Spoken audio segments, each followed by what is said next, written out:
What would you say to a young man looking to get into politics?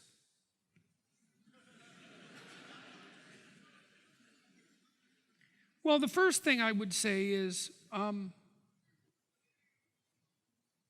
it's a mistake to be fatally cynical about politics, because for all the reasons there are to be fatally cynical about politics, there's much more reason to be fatally cynical about the conflict that will inevitably arise, or the tyranny that will inevitably manifest itself if we can't handle the dirty business of politics properly. So I would say, don't become prematurely cynical about it. The next thing I would say is, what do you know? And that's a very important question. It's like, what does it mean to get into politics exactly? Does that mean to seek political power? Does that mean to seek power? Well, first of all, you shouldn't be seeking power. You should be seeking competence. And in order to seek competence, you better know something. And so I would say, well, if you want to get into politics, you want to educate yourself, in all the things you need to be educated in life. I mean, you can start to play the political game, to familiarize yourself with it, but it's not such a bad idea to have a job for a while, and maybe a career.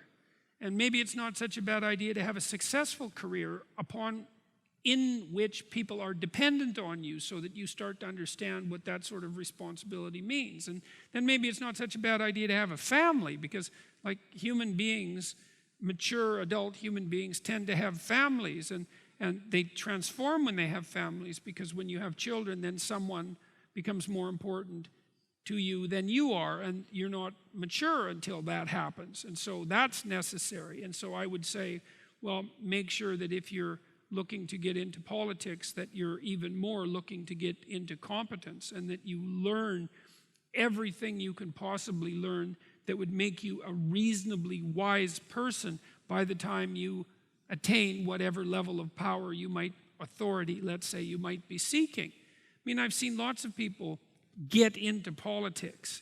This happens with ideologues, and the way they ratchet themselves up the power hierarchy is by being more effective avatars, puppets of their particular ideological stance. And there's nothing about that that's useful. There's nothing in it that will solve any real world problems, and there's plenty that will make it much worse. And so if that's what getting into politics means, I would say stay the hell away from it. But if it's a matter of developing your character and then at some point adopting your social responsibility, then go for it, and more power to you, because we need people who are competent and careful and truthful and courageous and forthright to enter the political sphere, so that things don't degenerate and hopefully have some chance of at least maintaining themselves or improving. So what do you need to know? You need to be really good at least one thing. You have to specialize. You have to be a great networker. You have to know a lot of people. You have to be honest. You have to be articulate. You have to have a vision. You have to have a strategy. You have to know something about history and economics and politics. Be good to know something about science. You have to be a polymath of sorts before you should dare to enter that realm with any degree of confidence, because otherwise all you are is a loose cannon, and you'll come up with global proposals to improve the world, by waving your wand that will do nothing but make everything worse.